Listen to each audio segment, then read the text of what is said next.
Hello बच्चों, आप सभी का हमारे चैनल आरती एजुकेशन क्लासेस में स्वागत है। आज के वीडियो में हम आपके लिए लेकर आए हैं लर्निंग आउटकम्स आधारित लर्निंग ऐप सामग्री विषय विज्ञान कक्षा 7 के लिए। तो आइए बच्चों, हम देखते हैं कक्षा 7 विषय विज्ञान का जो सत्र 2022-23 है, खंड व विषय विज्ञान। तो देखिए बच्चों, यहाँ पर दिया हुआ अध्याय 10 गतियों दूरियों का मापन। पिछले वीडियो में हम अध्याय 9 तक लेकर आए थे, इस वीडियो में हम अध्याय 10 लेकर आए हैं। तो यहाँ पर हम देखेंगे वस्तुनिष्ठ प्रश्न, कुछ वस्तुनिष्ठ प्रश्न भी दिए हुए हैं। तो हम यहाँ पर विषय वस्तु का देखेंगे क्या दी हुई है। तो देखिए, ऐसे अनेक अवसर आते हैं जब हमें लंबाई अथवा दूरियां मापने की आवश्यकता होती है। दर्जी कपड़े की लंबाई यह जानने के लिए मापता है कि वह कपड़ा कुर्ता सीने के लिए पर्याप्त है अथवा नहीं। यदि आपसे पूछा जाए कि आपकी लंबाई कितनी है, तो आप अपने सिर से पैर की एड़ी तक की लंबाई बताएंगे। आइए अब हम लंबाई मापने के लिए एक क्रियाकलाप करते हैं। क्रियाकलाप, आप इस क्रियाकलाप को समूह में एक एक करके कीजिए। अपने पैर की लंबाई का एक मात्रक मानकर अपनी कक्षा के कमरे की लंबाई तथा चौड़ाई मापिए। हम देखते हैं कि मापन का अर्थ किसी अज्ञात राशि की उसी प्रकार की कुछ ज्ञात राशि से तुलना करना है। इस ज्ञात निश्चित राशि को मात्रक कहते हैं। किसी माप के परिमाप को दो भागों में व्यक्त किया जाता है। एक भाग संख्या तथा दूसरा भाग ली गई माप का मात्रक होता है। उदाहरण के लिए, क्रियाकलाप में घर के कमरे की लंबाई आपके 12 कदम की लंबाई के बराबर है। तो यहाँ पर 12 एक संख्या तथा कदम की लंबाई एक मात्रक है।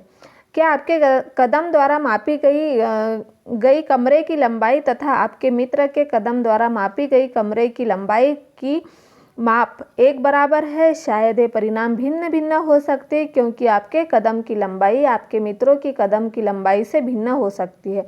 अतः हम देखते हैं कि हमें मापन के कुछ ऐसे मात्रक की आवश्यकता है जो सभी व्यक्तियों के लिए समान हो। मापन के मानक मात्रक प्राचीन काल में पैर की लंबाई, अंगुली की चौड़ाई तथा एक कदम की दूरी, इन सभी मापों का मात्रक के रूप में सामान्यतः प्रयोग होता था। प्रत्येक व्यक्ति के शरीर की मापों में थोड़ी थोड़ी भिन्नता हो सकती है, जिसके कारण मापन में उलझनें आती थी। वर्ष 1970 में फ्रांसीसियों ने मापन की एक मानक प्रणाली की रचना की, जिसे मीटर पद्धति कहते हैं। आजकल जिस मात्रक प्रणाली का उपयोग हो रहा है उसे अंतर्राष्ट्रीय मात्रक प्रणाली SI मात्रक कहते हैं। लंबाई का मात्रक मीटर होता है। आपके ज्यामितीय बॉक्स का 15 सेंटीमीटर वाला पैमाना भी SI मात्रक प्रणाली के अनुसार है। प्रत्येक मीटर यम को 100 बराबर भागों में विभाजित किया जाता है, जिन्हें सेंटीमीटर कहते हैं। 1 मीटर बराबर 100 सेंटीमीटर, 1 मिलियन बराबर 1000 mm मतलब मिलीमीटर। लंबी दूरियों के मापन के लिए मीटर सुविधाजनक नहीं है। इसके लिए हम एक बड़े मात्रक को परिभाषित करते हैं, इसे किलोमीटर कहते हैं। 1 किलोमीटर बराबर 1000 किलोमीटर। अपने दैनिक जीवन में हम विविध प्रकार की मापक युक्तियों का उपयोग करते हैं। लंबाई मापने के लिए हम मीटर पैमाने का उपयोग करते हैं। किसी वृक्ष का घेरा अथवा सीने की माप के लिए मीटर पैमाने के स्थान पर मापक फीता अधिक सुविधाजनक होता है। किसी वक्र रेखा की लंबाई सीधे मीटर पैमाने से न करके हम धागे का उपयोग कर सकते हैं। हमारे चारों ओर गतिशील वस्तुएं, हमारे चारों ओर ऐसी कई वस्तुएं हैं जो विराम में है, और कई गतिशील है जिससे हम मेज, वृक्ष, दीवार, घड़ी आदि विराम में हैं। इसके विपरीत कुछ वस्तु जैसे एक उड़ती चिड़िया, एक घड़ी से सेकंड की सुई, तितलियां आदि गतिशील है। ये कुछ समय बाद अपने पहले वाले स्थान पर दिखाई नहीं देती। आइए हम कुछ इस प्रकार की गतिविधियां देखते हैं। देखिए, गति के प्रकार। सरल रेखीय गति, सीधी सड़क पर किसी वाहन की गति, किसी परेड में सिपाहियों के मार्च पास्ट की गति अथवा किसी गिरते पत्थर की गति। इन उदाहरणों में हम यह देखते हैं कि वस्तु या सरल रेखा के अनुदिश गति कर रही है। इस प्रकार की गति को सरल रेखीय गति कहते हैं।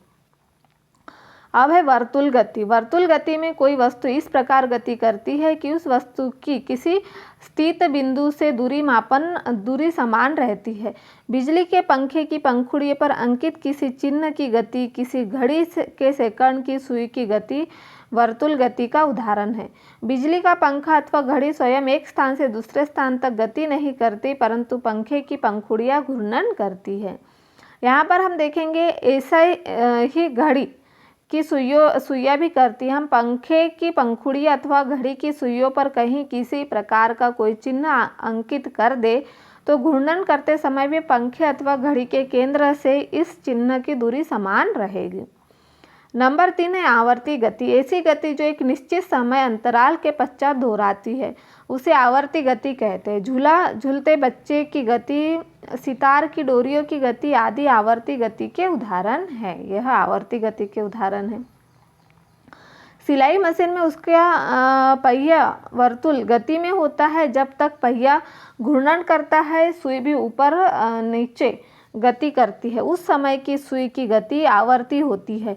इसी तरह फर्श पर लुढ़कती हुई गेंद सरल रेखीय गति के साथ साथ घूर्णन भी करती है। हमने देखा समय के साथ स्थिति में परिवर्तन को गति कहते हैं। इस परिवर्तन को हम दूरी मापन द्वारा ज्ञात कर सकते हैं। अब यहाँ पर देखेंगे वर्कशीट 1। मापन से क्या तात्पर्य है? किसी वस्तु की लंबाई, चौड़ाई, द्रव्यमान का नापना या तोलना मापन कहलाता है। फिर देखेंगे प्रश्न नंबर 2।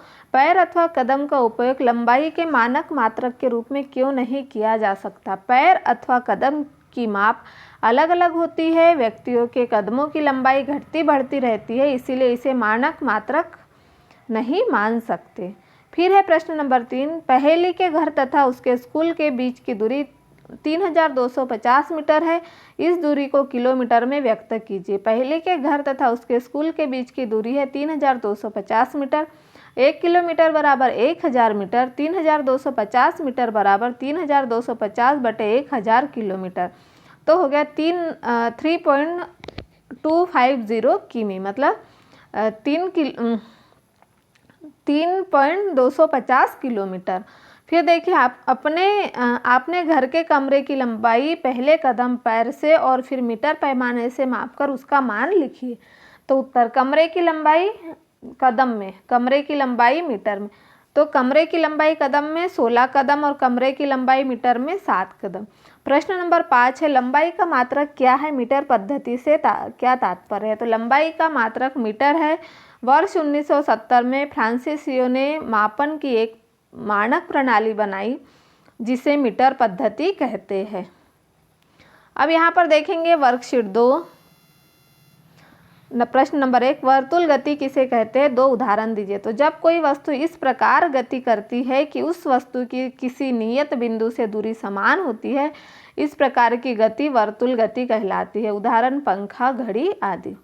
प्रश्न नंबर 2 है आवर्ती गति के 2 उदाहरण लिखिए। आवर्ती गति के 2 उदाहरण है झूला झूलते बच्चे की गति और सिलाई मशीन की सुई की गति। फिर प्रश्न नंबर 3 है सिलाई मशीन की सुई तथा उसके पहिए में किस प्रकार की गति होती है? सिलाई मशीन की सुई की गति आवर्ती तथा पहिए की गति वर्तुल गति होती है।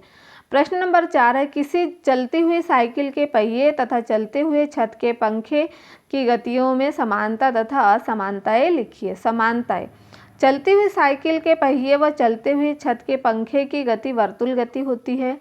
असमानताएं, साइकिल एक स्थान से दूसरे स्थान तक गति करती है लेकिन पंखा नहीं करता। प्रश्न नंबर 5 फर्श पर लुढ़कती हुई गेंद किस प्रकार की गति प्रदर्शित करते हैं? तो फर्श पर लुढ़कती हुई गेंद सरल रेखीय गति प्रदर्शित करती है। फर्श पर जो लुढ़कती हुई गति है वह क्या करती है?